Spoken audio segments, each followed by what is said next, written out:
പത്തനംതിട്ടയിൽ വിവാഹത്തിൽ പങ്കെടുക്കാനെത്തിയവർക്ക് നേരെ പോലീസ് അതിക്രമം. സ്ത്രീകൾ ഉൾപ്പെടെയുള്ളവരെ ആളുമാറി ക്രൂരമായി മർദ്ദിച്ചു.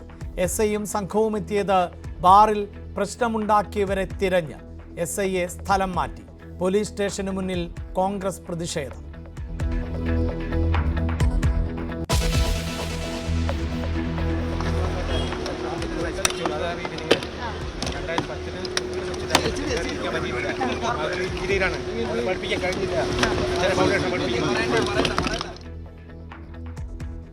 താൻ തന്നെയാണ് കൊലയാളി എന്ന് പറഞ്ഞ് തെളിവെടുക്കാനെത്തിയപ്പോഴും കൂസലില്ലാതെ ചെന്താമര. കൊലപാതകത്തിന് വാൾ വാങ്ങിയ എലവഞ്ചേരിയിലെ കടയിൽ തെളിവെടുത്തു.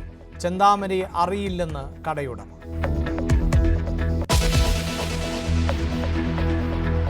മുക്കത്ത് ഹോട്ടൽ ജീവനക്കാരിയെ പീഡിപ്പിക്കാൻ ശ്രമിച്ച ഹോട്ടലുടമ അറസ്റ്റിൽ. ദേവദാസ് പിടി